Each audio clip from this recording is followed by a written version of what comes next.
Hi everyone, today I'm going to show you how strong my homemade sulfuric acid is. If you would like to make some too, you will find in the description of this video my tutorial that explains all the steps.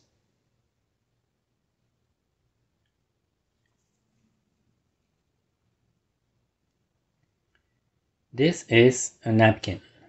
Let me pour a few drops on it.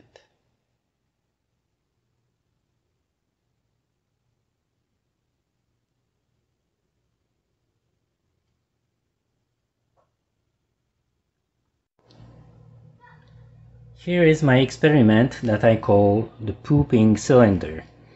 Here I have some regular sugar and here my homemade sulfuric acid.